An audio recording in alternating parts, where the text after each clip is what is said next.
All right.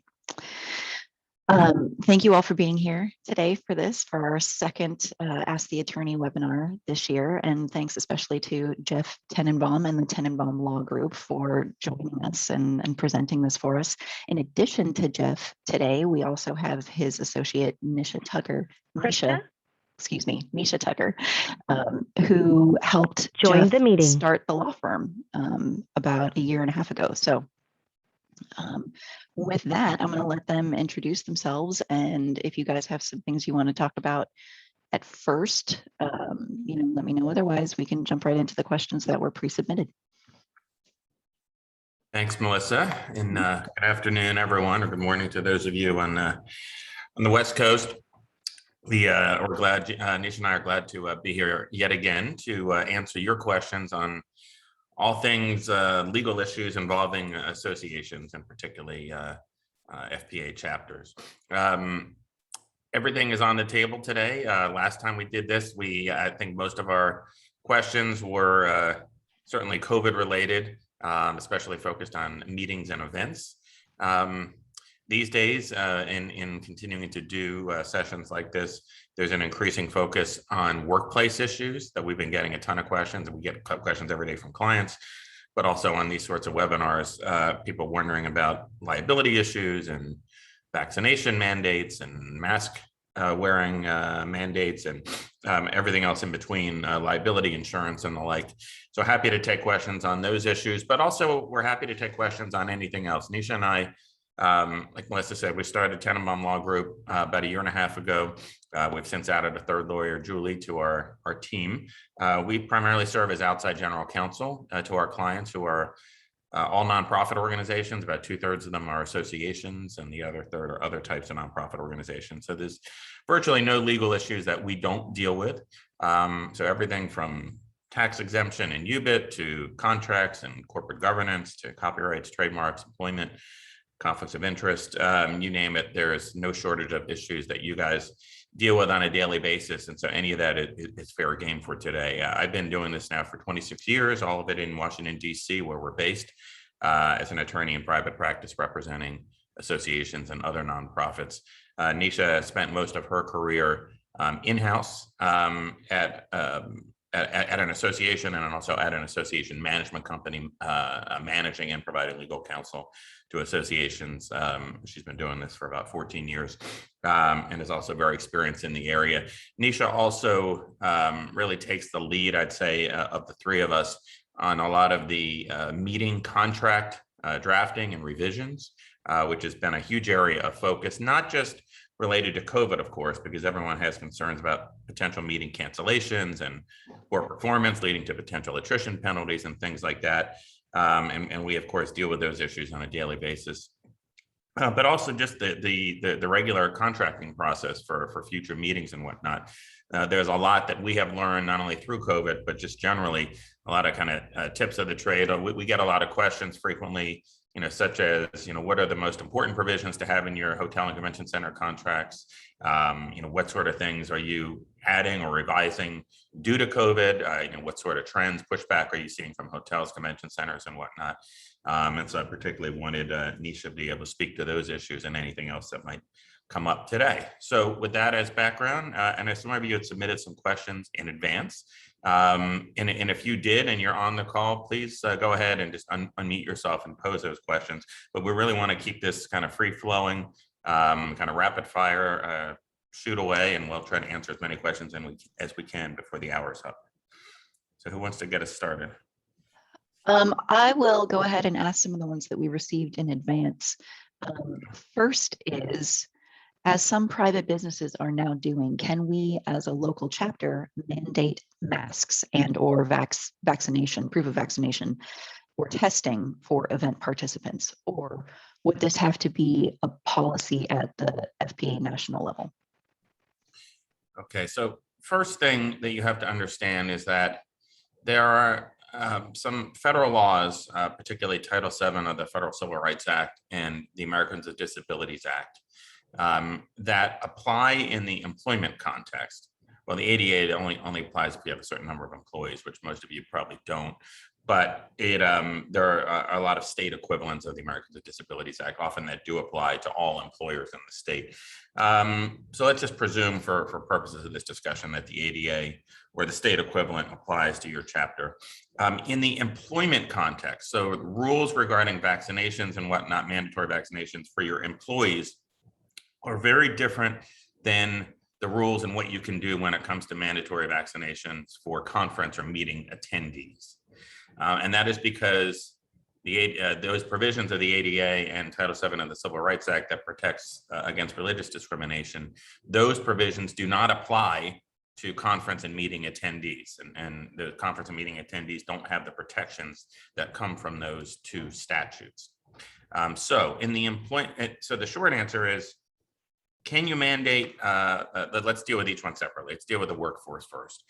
Can you mandate vaccinations for your staff?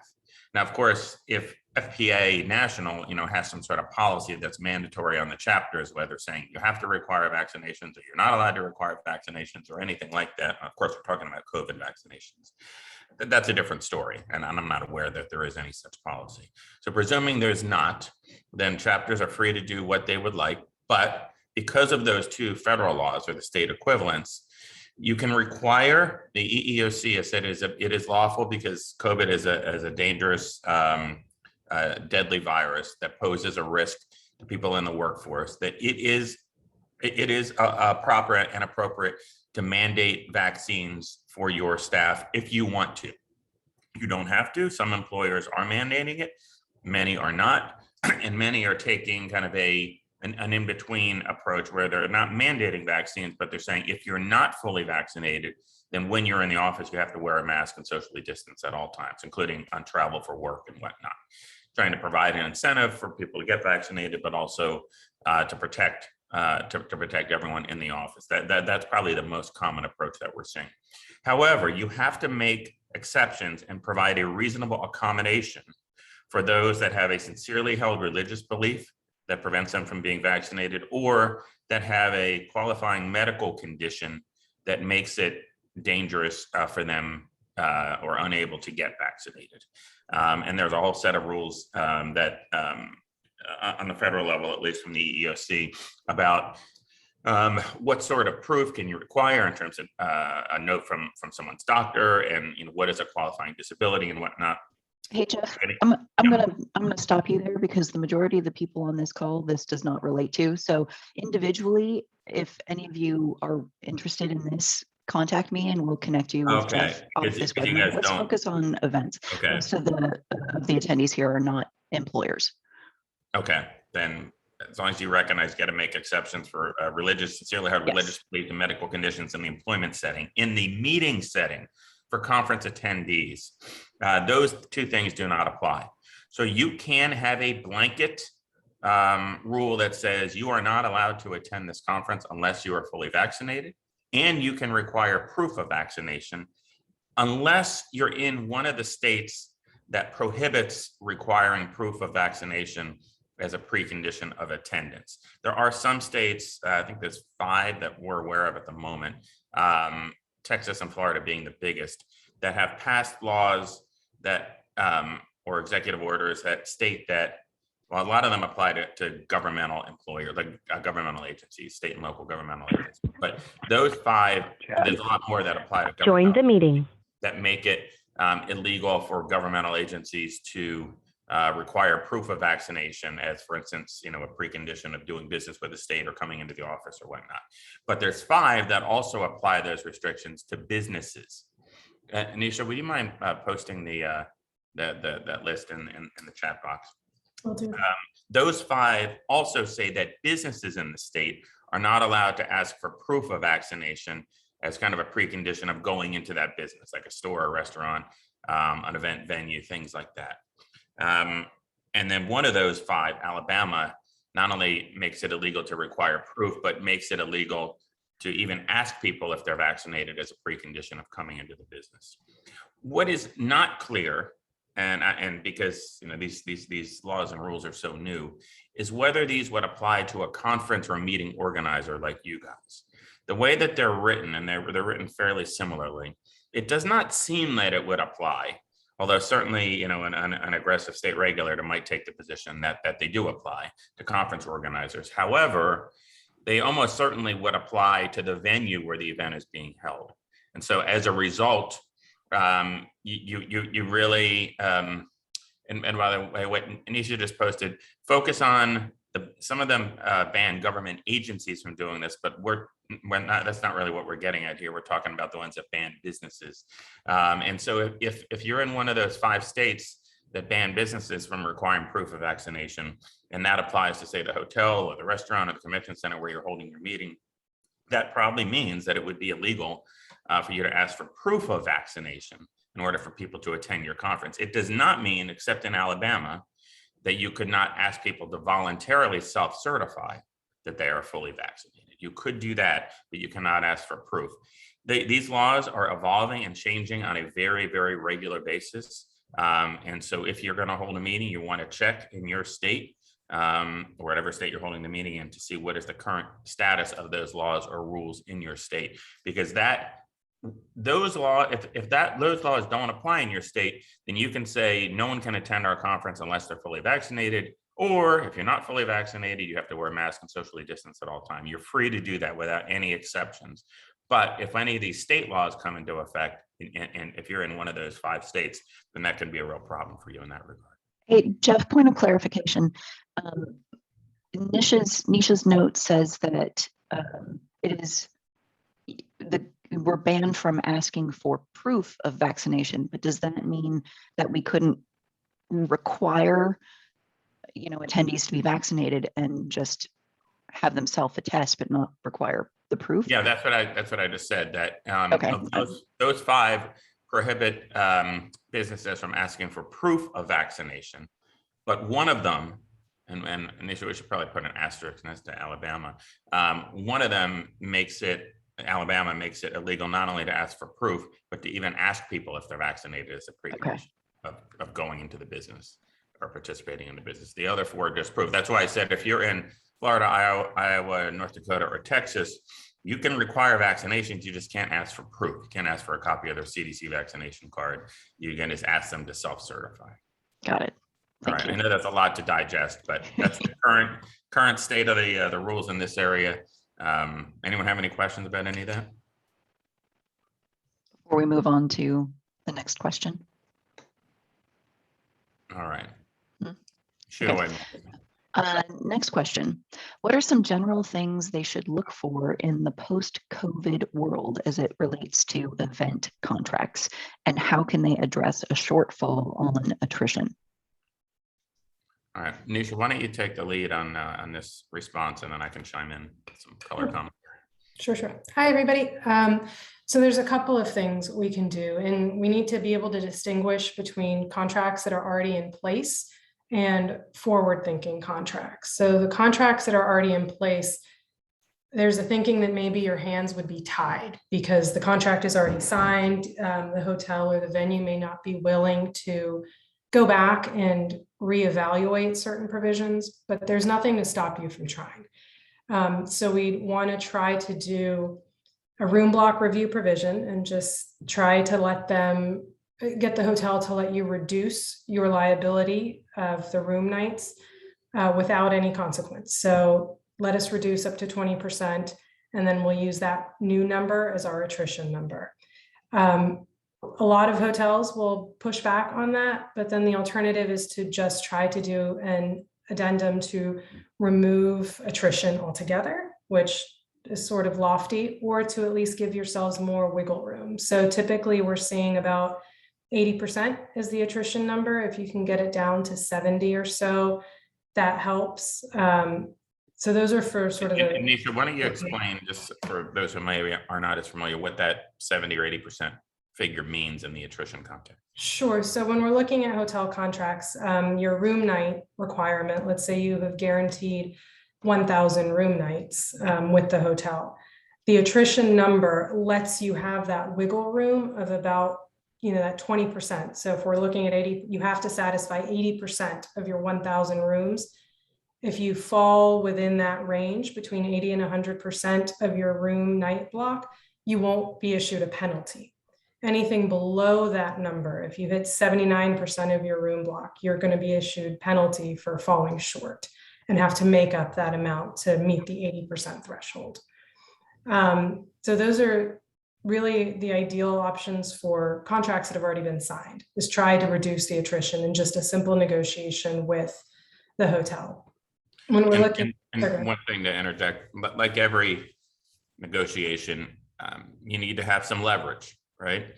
Just asking a hotel to reduce your attrition penalties or your guaranteed minimums for sleeping rooms and food and beverage, most hotels aren't going to just say, oh, sure, we'll just reduce it for you. But sometimes they will if you have some leverage, like perhaps you're a long time, customer and you've been holding your annual conference there for years and years, and there's goodwill built up. Maybe you haven't signed a contract for next year or the year after, and they want to incentivize you to come back and sign a new contract. Sometimes in some of the difficult negotiations we've had during COVID, that's one of the biggest tools in the toolbox is leverage to get a hotel to say either allow you to cancel or move your meeting, to somewhere months down the road when COVID is less of an issue, or to be able to significantly reduce your attrition penalties and your guaranteed minimum. Sometimes signing a new contract for a future year is one of the best pieces of leverage that you have. You don't want to lead with that, and you don't want to do that if you don't have to, but you need to find any kind of positive and negative leverage that you can to try to incentivize the hotel to reduce those numbers. And maybe, for instance, you convince them to reduce your sleeping room block, but you sweeten the pot by maybe spending a little more on food and beverage to make it a nicer event, or something like that on the food and beverage front.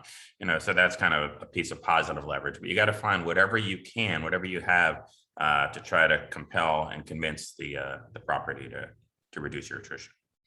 And going along with that, to be able to go in and ask that question, the hotel will appreciate, I think, that you're not trying to cancel the event altogether. The hotels are still looking to put revenue on their books from this year that so many events have been canceled. So the willingness to move forward, even if it's a smaller event, helps grease those wheels a bit. So forward-thinking contracts, things that you're negotiating now, even thinking beyond, the force majeure provision, which everybody suddenly jumped on, a provision that hasn't really been considered in the past, suddenly became the most popular topic last year when it came to event contracts, right? Things that are out of your control. That may not work anymore just because COVID is not an unforeseen circumstance. So we're looking at other ways to really help groups protect themselves when they're looking at events moving forward. Like I said, for the existing contracts, one of those ways to do that is to ensure your contract has a room block review provision. So if your event is 2 or 3 years or more down the line, put in there something that says at 6 months prior to the event, at 12 months prior to the event, 3 months in intervals, that you have the right to review the room block and increase or decrease your room block and function space by up to X percentage, let's say 20%, without penalty. So that is an addition to those attrition numbers, right? So you'd be able to say, at 6 months, we've realized we don't have the registrations we're anticipating. We need to reduce our room block. For now, we're going to start at 10%. And in 3 months, we're going to reevaluate. And if we need to change it again, we have that aggregate 20%. We can modify our room block and our function space. That gives you the flexibility to stay realistic with your numbers without having to commit something too high right up front. So that's definitely one option that we have been putting in almost every single contract we've been doing for our clients the past 6 months. The second is that attrition clause, keeping it under 80% if possible, 70 to 75%. Some hotels, like Jeff was saying, if you have a really good relationship with a hotel chain, a specific hotel, a sales manager, and it's a larger event, some hotels are willing to waive attrition altogether, meaning they're not going to hold you accountable to any minimums whatsoever, which is really the ideal, but it's going to depend on your relationships and the size of the meetings for those. So those are the two big ones right now, are room block and attrition. We are also looking at other smaller things you can do. The first is putting in a bankruptcy clause. If the hotel files for bankruptcy, you can get out of the contract without liability, because unfortunately that's happening everywhere. It's not just the hospitality industry. It's not any one industry. Everybody got nailed with COVID. And we have seen here in DC, one of the largest convention hotels in the city went bankrupt. And we had, Jeff, I think, what, 10 or 15 clients who had future meetings there that they were then struggling what to do. Luckily, half of those clients had a bankruptcy provision in their contract that said they could get out of the contract without liability, and they weren't going to have to hold off and wait for something to happen, right? For the hotel to actually close, they could just wait for bankruptcy. That was done. They're out of the contract. So that's one. The other thing we really want to look at is your deposit amounts. Hotels are seeking large deposits now. This is not something we saw pre-COVID, and that's specifically because when groups were able to terminate for force majeure, meaning unforeseen circumstance, they're terminated without liability, the hotels had nothing to fight with, right? They weren't holding anybody's money, so they had no leverage to get the group to play ball. Now we're seeing hotels on a minimum of, a $200,000 contract are saying you have to pay us a $50,000 deposit at the time of signing. And that's something we strongly, obviously, advise against. You don't want to have to put so much money up front because it gives the hotel the leverage when and if you're trying to terminate the contract for some force majeure reason. So once they have that money, you trying to fight to get it back is incredibly difficult. Jeff, you have something to add? Yeah, we saw last year in the probably 600 or 700 event contracts that we worked on, most of whom were trying to cancel without penalty under the force majeure provisions. We saw a big difference in how the hotels and convention centers responded in the negotiations when there was a big deposit and when there wasn't. And essentially, anytime there was a big deposit, the hotel, we were not getting it back for the client. And it emboldened them, and they took kind of harder lines as well in the negotiations.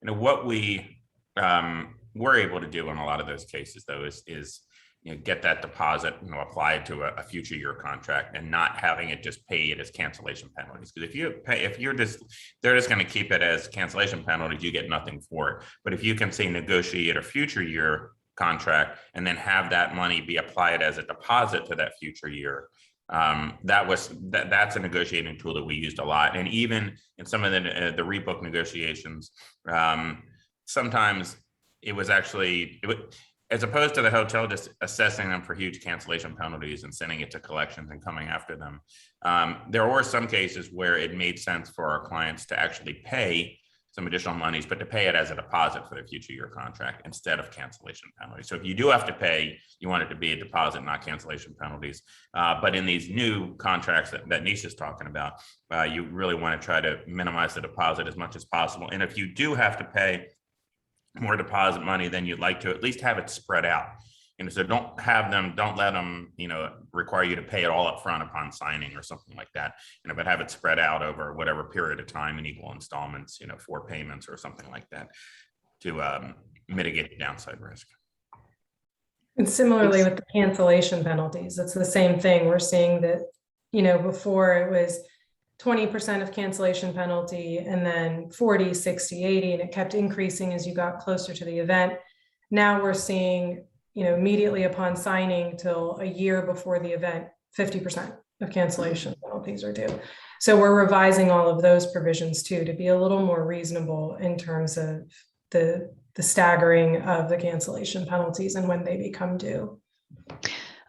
Question from the chat. How would these sorts of revision to the contract 6 months out, et cetera, how would that relate to something that isn't a hotel with a room block? If you're booking just a restaurant for a party?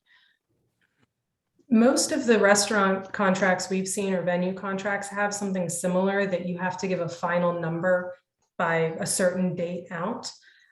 There's nothing to stop you from putting in a provision like that in any other contract that says, we anticipate this many people as of the date of signing, but we reserve the right to reduce or increase up until 3 months or 2 months or whatever is reasonable for the actual venue to mess with those numbers up to a certain degree.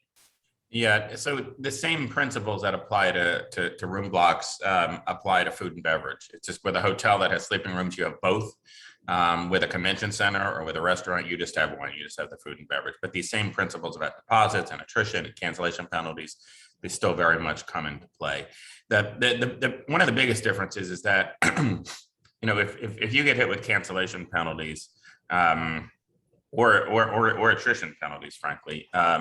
For food and beverage is money that you are going to spend anyway. You, the chapter, you, the association, is going to spend. Whereas the sleeping rooms is largely money that you would not otherwise be spending if the event gets held. It's coming from your members, from your attendees. Yet you have to pay it if you get, come up short on the sleeping room block, whether it's attrition or cancellation, if you outright cancel the event and you can't get out under force majeure. So keep that in mind. That's partly what made last year and coming into this year, but especially last year's cancellation so difficult for so many associations that all of a sudden they're, being hit with massive cancellation bills for monies they didn't have and were never going to be able to earn, because if you're not holding the event, you're not going to have your attendees pay for the sleep. So keep that in mind. Carlos, did you have a question? You lit up. Oh, and now he's muted. Okay. Nisha, anything else on hotel contracts, or can we move on to the next question? Move on. Yeah, one other thing, Nisha mentioned a bankruptcy provision, which is important. Another thing that we always put in there, which has come to pass and even been accelerated due to COVID and the economic hardships in the hotel industry, and that's change of management. You want to have a provision that says if the hotel changes management or a restaurant or anything, that you have the right to get out without penalty. We've seen that happen sometimes, a downward change in terms of the quality of the management and whatnot, and you want to give yourself flexibility. And usually that's a provision that most hotels will go along with. I mean, there are lots of other provisions in these hotel contracts that we work on. So we're not trying to suggest that these are these tend to be, the most important things, but there's a lot of other things that we kind of typically work on and include in a hotel and convention center and meeting contracts. Thanks, Jeff. One of the other questions we received was, does FPA have a standard hold harmless agreement that we should have in-person participants sign prior to attending? The answer to that is no, FPA does not have a standard. However, after the last Ask the Attorney webinar, we did provide some suggested waiver language for you, and that is posted in our community on Connect. Jeff, with the updates to regulations in the last couple months, do you have any updates to those documents, or are they still valid? Yeah, so Nisha, can you email Melissa when we're finished, kind of what we've been sending out to clients? We have a kind of a model, must be referred to it as a liability waiver, basically saying, I attendee recognize that COVID is a dangerous virus, and FPA can only do so much to protect us. And if I contract the virus at or in connection with your event, I agree not to hold you liable for it. That's basically what it says. And should you be using those liability waivers? Absolutely. To me, it's a no-brainer. They don't always hold up in court. Like, for instance, if you are, if you're found to have engaged in gross negligence in how you conducted the meeting, a liability waiver is generally not going to be enforceable, but you're usually not going to engage in gross negligence or intentional misconduct. And so generally they will be upheld. So we'll send you some samples that you guys can use, and they do continue to evolve because, what we usually have in there is, in addition to the liability waiver, we say, you agree to abide by all of our rules of attendance, such rules which might change, on a daily basis. As you know, like in DC and California and some other states, there's now an indoor mask mandate that didn't exist a few weeks ago. So if there's an indoor mask mandate, doesn't matter whether you're vaccinated or not, you still have to wear masks indoors if you're holding your event in one of those states. Even if you're in another state, we have some association clients who are requiring masks even for the fully vaccinated in states where it's not legally mandated. So you want to make sure that they abide by whatever your rules are and that you have the right to change those rules on a regular basis. With regard to the waiver, is it enough to just post it with the event registration so that, you know, if they register, they're sort of tacitly agreeing to adhere to that waiver, or do they have to sign something or check a box, or Yeah, what's it's your great. It's a recommendation? great question. Generally speaking, that's one of the reasons when liability waivers get struck down by courts is when you know, the person says, well, I didn't even realize it was there. I didn't realize I was agreeing to this. Now, granted, in the past, we've always used kind of you know, the terms and conditions of your conference and your meetings to throw a whole bunch of things in there, like I agree that you can take photos and videos of me and use it without my permission and things like that. By, you know, by registering for the conference, I agree to abide by all of your rules. But here, because it's an express liability waiver, for absolute certain, the best practice is to have folks either sign or click and accept that they agree to the liability waiver. Make it clear, prominent. Don't use too much legalese, you know, so that no one can say that they didn't understand what they were, you know, agreeing to, and then keep a record of that. Someone asks here, if someone attends a meeting and later finds out they had COVID and alerts you, what procedures do you follow? Yeah, you know, we're getting this question a lot, and you need, you want to balance the it's not a HIPAA issue. A lot of people think it is, but it's not, because HIPAA only applies to healthcare providers and certain associates of healthcare providers. But it is an Americans with Disabilities Act issue in that the ADA and a lot of state equivalents make it illegal, at least in the employment context. And most of you guys don't have employees to share confidential medical information. There are claims that even a conference attendee might be able to make if you were sharing confidential medical information. You should never, you know, share the identity of, say, someone who said they had COVID. That being said, even the EEOC in the employment setting has said it's okay to do contact tracing and things like that. So you could say, you know, John Doe has reported that he contracted COVID. You know, we understand you might have been around him. You know, we want to let you know. Things like that are perfectly acceptable. What a lot of our clients are doing is developing protocols for, you know, what happens if there's a, you know, a positive test of someone at the event that you're holding.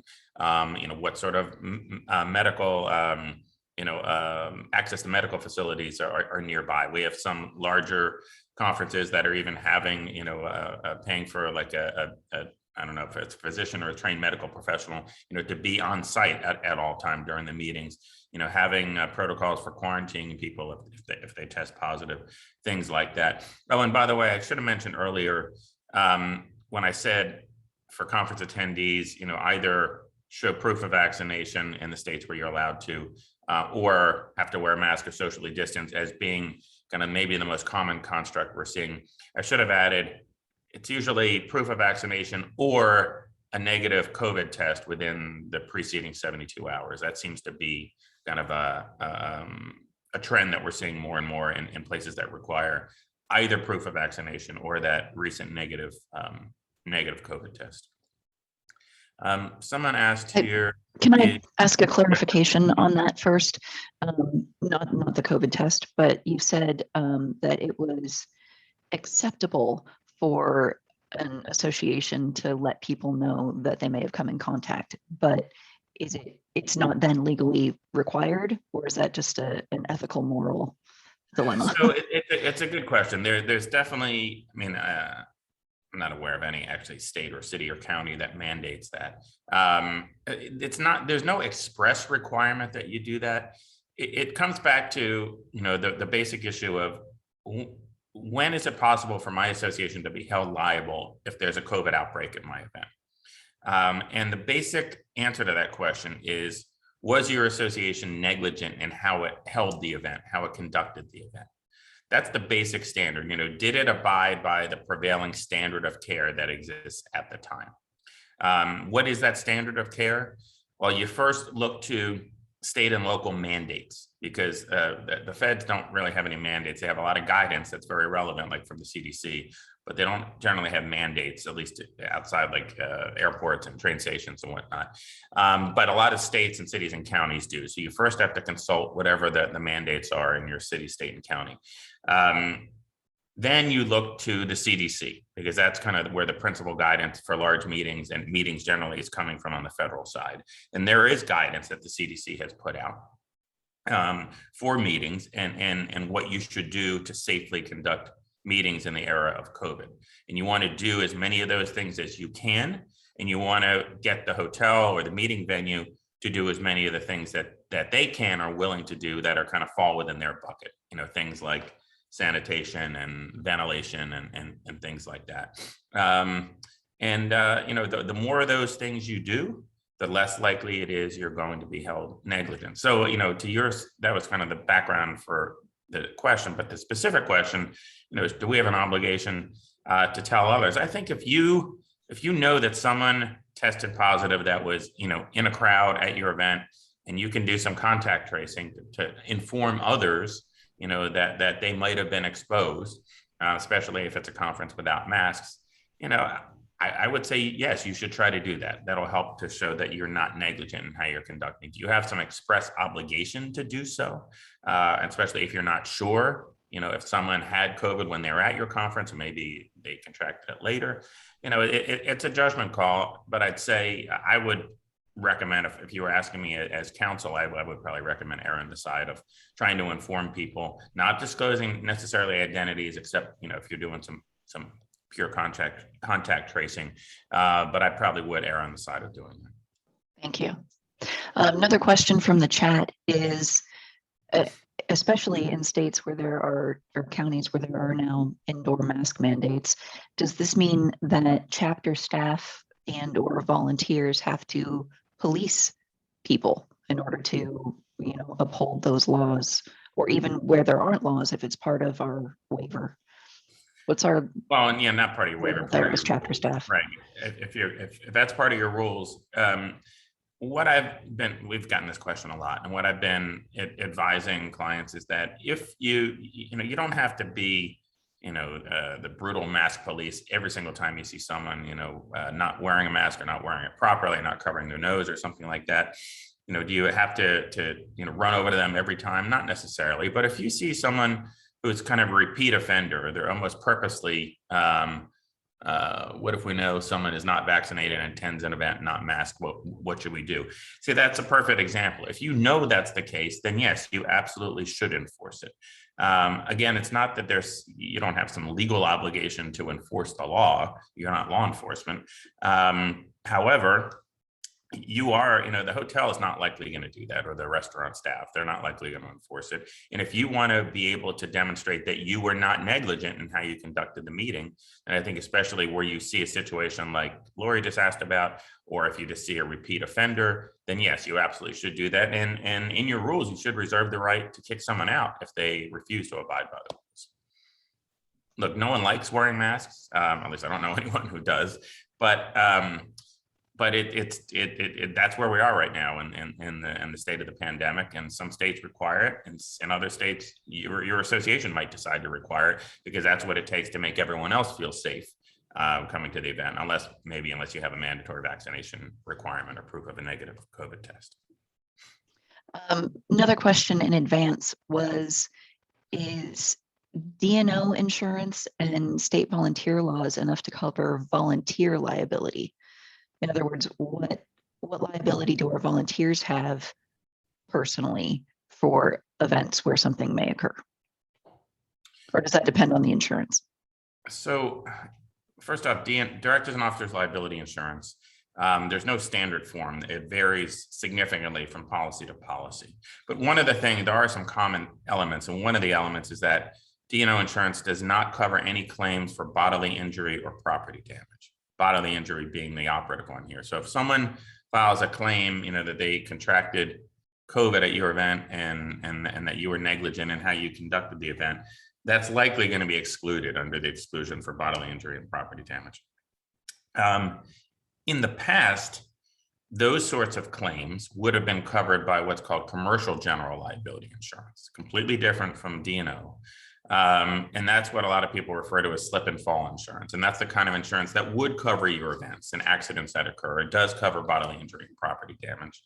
However, not surprisingly, since the pandemic, all of the insurance carriers, and that is a standard form, are now excluding coverage for communicable diseases, including COVID. So there is basically a COVID exclusion in all new policies. So if your policy has been written and bound since the pandemic, especially in the last 6 months or going forward, you're not going to be able to have coverage in your policy there.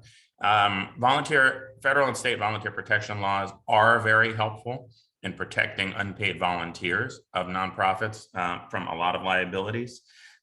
In addition, the corporate shield itself, presuming your chapter, and I think all of you are incorporated, the corporate shield that comes from your chapter's corporate status as a nonprofit corporation provides a liability shield between the liabilities of the chapter and personal liabilities for those who run the chapter. So, generally speaking, you don't even get, someone that's filing a lawsuit can't even get to the volunteer leaders or even the staff because of that corporate shield. If they could overcome that somehow, you got federal and state volunteer protection laws. In addition, most, if not all of your chapters probably have a provision in your bylaws that provide for indemnification in the event that you get sued because of your role as an officer, director, or staff, that you will be indemnified, meaning the chapter will protect you, pay your legal fees, pay any judgments or settlements against you.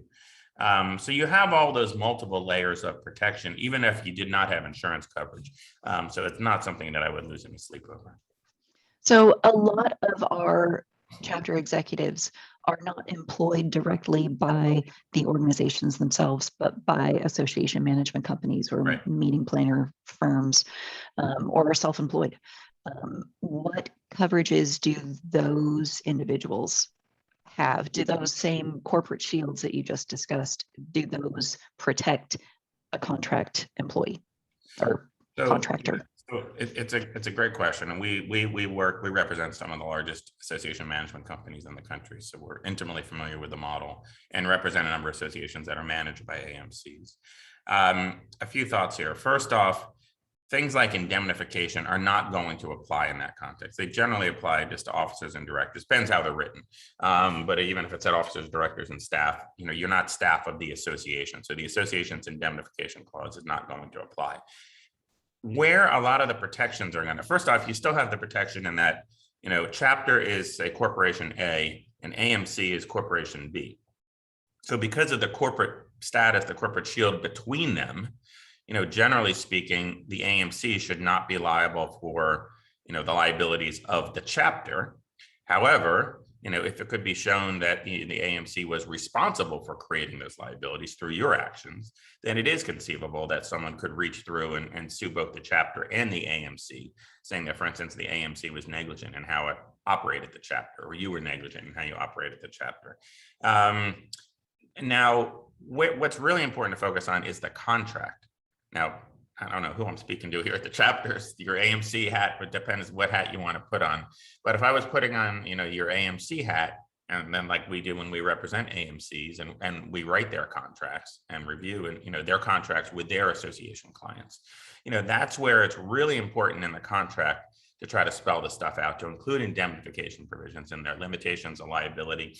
Another thing we see a lot, and actually got involved in some litigation over this, how you sign contracts and anything else, but especially contracts on behalf of the chapter. It's really important. What you want to do is in your own AMC contract with the chapter should specify this, but whenever you are signing contracts on behalf of the chapter, presuming you're the signatory, you want to make sure you're signing on behalf of the chapter and that you're not signing in some way that's going to bind the AMC to that contract. So be careful, what titles you use and things like that, to make clear that you are signing as an agent or representative of the chapter and on behalf of the chapter, even sometimes spelling that out. I was involved in a case where the association itself kind of went just dissolved. It went under, and there was a big liability to a hotel, and the hotel hired an attorney to try to figure out if they could recover some money, and they issued discovery to the AMC to try to figure out, because the AMC unfortunately had its representatives kind of signing in an improper way, and it made it look like the AMC was potentially on the hook for these liabilities under the hotel contract. So focus on that for sure. Thank you for that.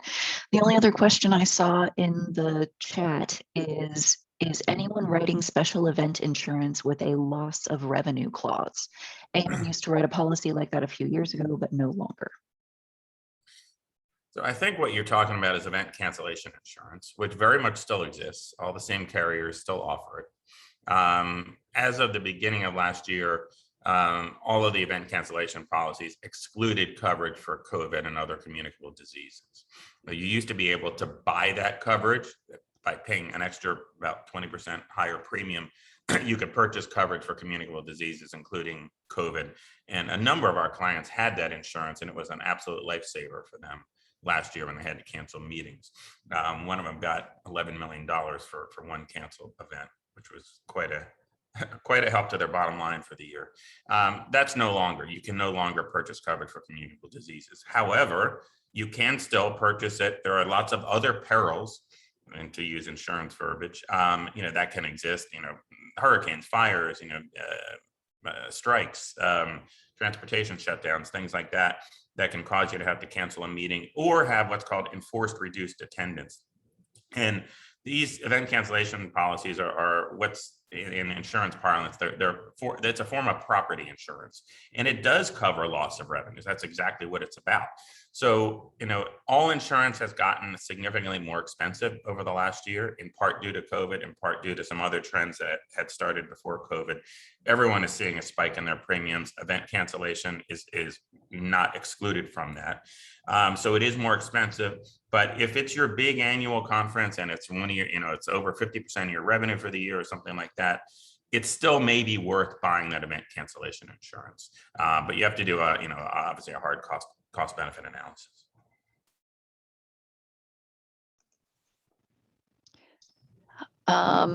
One other question in the chat that I'm not sure is applicable to your expertise, Jeff, but I'm going to ask it anyway. We'll see what we get.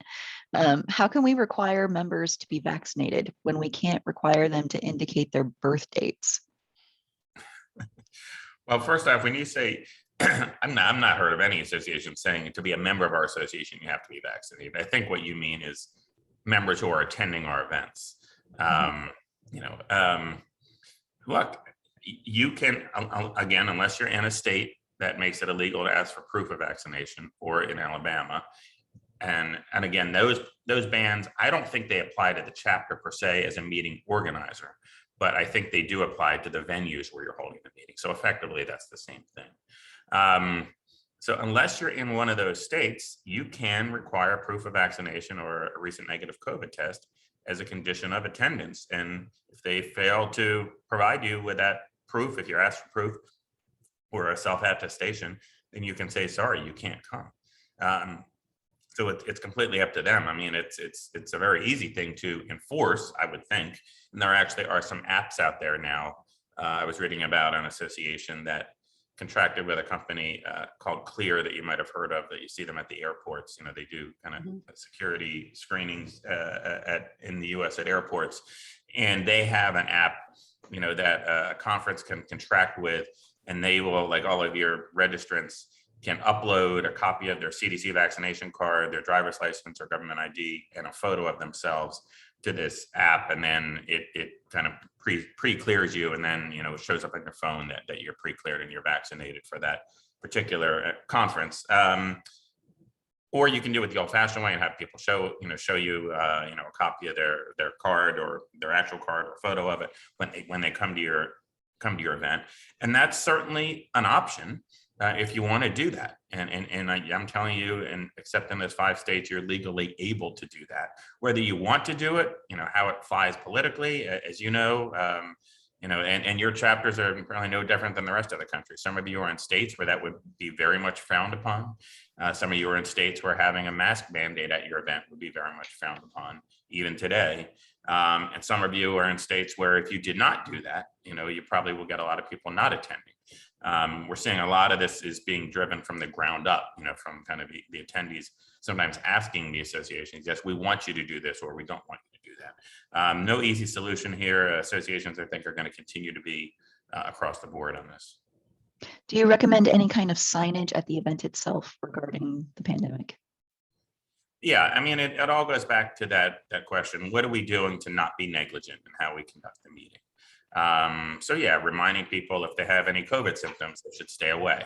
If you have a mask mandate, having signs that remind them about that. Having signs that don't forget while most of the state and local laws and regulations, it's not usually laws, but executive orders and other regulations, governing like capacity restrictions on venues and social distancing mandates. While most of those don't exist anymore, they've been expired in most state, cities, and counties. It's still, while COVID is still a threat, and it's still part of the CDC guidance that you should require appropriate social distancing at your events, even for those who are fully vaccinated. Again, it goes to that negligence issue. So having signage about that, this is another thing we didn't talk about, but this is something where you really want to talk to the venue in advance. Food service, it is clearly not a best practice and probably would be negligent to have, the classic buffet line where people are self-serving their own food. That's a no-go at association meetings and events, for the foreseeable future. So you need to have alternatives. You either have boxed lunches, or I was at a conference where they had a buffet, but there was a plexiglass shield in front of it, and there was a person behind the shield who was like, tell them what you wanted, they put it on your plate, and then at the end of the line they give you your plate. Or having a sit-down lunch or breakfast where people are bringing, serving the food to your attendees. Those sorts of things. Getting the hotel or the restaurant to agree in advance to do that kind of stuff is going to be very important. Anyone else have any questions for Jeff or Nisha? Feel free to just speak up. I don't need to be the only one talking. Oh, in the chat, how do you handle small group gatherings for which something like a sign wouldn't make sense and where staff might not be present? Just a liability waiver upon registration? Well, I mean, the liability waiver is one part of it. And like I said, to me, that's a no-brainer. For a small or large meeting, it doesn't matter. And we're going to send Melissa some of our current samples and models, and you can feel free to adopt those. But that's only part of it. The other part of it is, what are the rules that you are imposing on your attendees? Whether or not the staff present or not, doesn't matter. You want to have rules. The rules might involve mask mandates and social distancing. The rules might say, if you have a fever or other COVID symptoms, don't show up. If you're not feeling well while you're there, leave. Anything else that you might, any other rules that you might impose, you want to make those clear, even for a chapter member study group that's meeting in person. And part of that liability waiver is kind of an agreement by the attendees at that event that they agree to abide by your rules. And those rules, are likely going to change on an ongoing basis. Anything else? I'm not seeing or hearing anything, so I think we can, oh, nope. One more from Lori. Can a liability waiver protect chapter executives who are independent contractors and not incorporated? So what I've been referring to is a liability waiver where the attendee is releasing the chapter itself from liability. You could certainly expand it and write it to release the chapter and the AMC that manages the chapter, or the chapter and the individual exec who doesn't have a corporation but is managing. I mean, you could have it extend to whoever you want. You would just need to specify that in how the waiver is written. And so, yeah, in this situation, it actually probably would make sense to expand the liability waiver to include both the chapter as well as the AMC / individual chapter leader who's managing the entity, but not as an employee. If someone is employed by the chapter, then generally speaking, the waivers, like most of them that we work on, will say, attendee John Doe hereby releases the chapter and its officers, directors, employees, and agents, things like that. So actually, as I think about it, a lot of them are written in a way that probably would, by the way it's defined, include like the managers who are not employees of the organization. But to be safe, I'd probably specify it specifically in the waiver. All right. Thank you, everyone, for your participation and your questions. They were very thoughtful. And to Jeff and Nisha for your really thoughtful, informative responses. This was really helpful to me. I hope it was helpful to you all as well. And I will be sending out the recording and the updated liability waivers when we receive them. Right. Thanks, everyone. Everyone, take care. Bye.